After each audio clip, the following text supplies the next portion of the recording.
गोष्टी महत्त्वाच्या आहेत की याच्यामध्ये हत्ती परत यायला पाहिजे तर तो निश्चितपणाने यायला पाहिजे, पण ती एक प्रक्रिया आहे.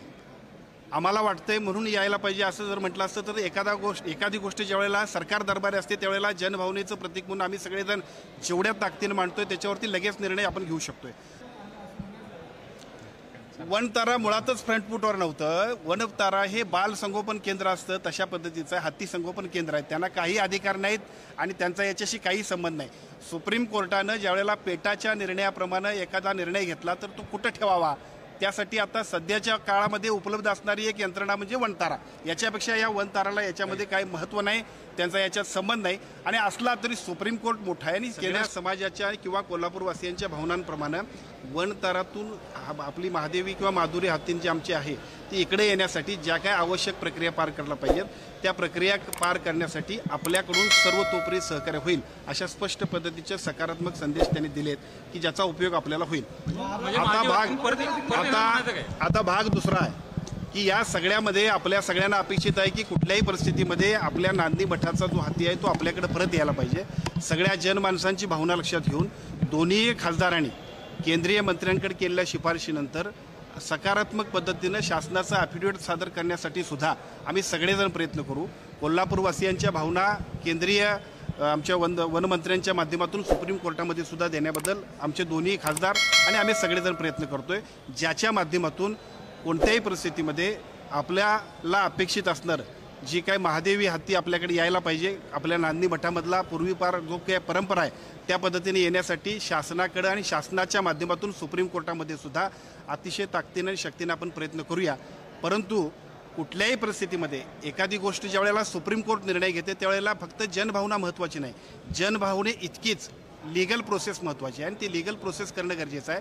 एका बाजूला ती लीगल प्रोसेस करण्यासाठी आपल्या दोन्ही खासदारांच्या माध्यमातून अतिशय चांगल्या पद्धतीने आम्ही प्रयत्न करतोय आणि त्याच वेळेला वनतारानं सुद्धा सकारात्मक अशा पद्धतीनं तुम्ही जर घेत असाल तर आमचा कुठलाही आक्षेप नाही, याच्याबद्दलचे स्पष्ट अफिडेविट सुद्धा ते देतील की ज्याच्यामुळं आपल्याकडं आपला हत्ती येण्यामध्ये अति चांगल्या पद्धतीनं प्रयत्न करण्यामध्ये जे काय आपण प्रयत्न करतोय ती यशस्वी होते.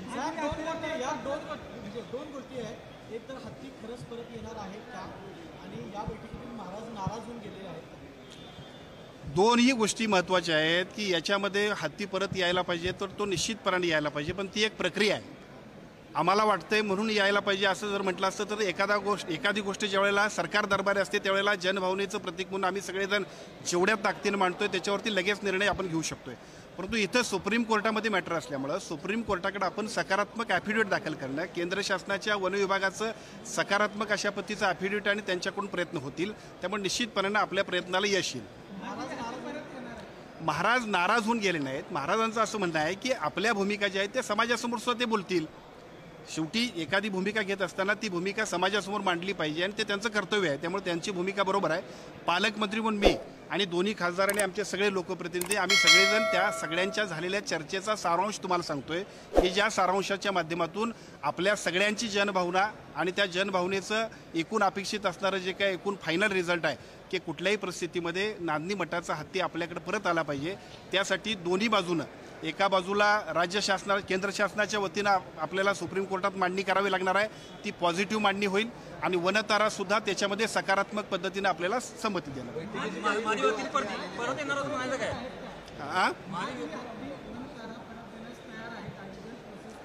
निश्चितपणानं तयार आहे. खरं तर त्यांना इकडे आणण्यामध्ये ज्या पद्धतीने एका बाजूला धैर्यशील माने, दुसऱ्या बाजूला धनंजय माडिक साहेब आणि विशेषतः आमचे आदरणीय डॉक्टर खासदार श्रीकांत शिंदे साहेब यांचे सगळ्यांचे प्रयत्न होते, तसं बघायला गेलं तर त्यांनी इकडे येण्यासाठी सुद्धा आमचे प्रयत्न एवढ्यासाठीच होते की कोणत्याही परिस्थितीमध्ये याच्यामध्ये मार्ग निघावा आणि तो मार्ग निघाल्यानंतर आपल्या सगळ्यांना सुद्धा जी काय आपली इमोशनल अटॅचमेंट आहे त्या इमोशनल अटॅचमेंटप्रमाणे कोल्हापूरवासियांना अपेक्षित असणारा निर्णय मिळाला पाहिजे.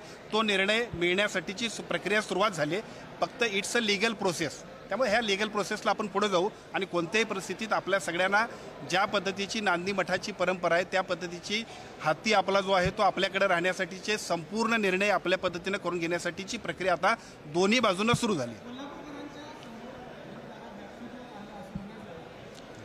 वनतारा मुळातच फ्रंट फूटवर नव्हतं. वनतारा हे बाल संगोपन केंद्र असतं तशा पद्धतीचं हत्ती संगोपन केंद्र आहे. त्यांना काही अधिकार नाहीत आणि त्यांचा याच्याशी काही संबंध नाही.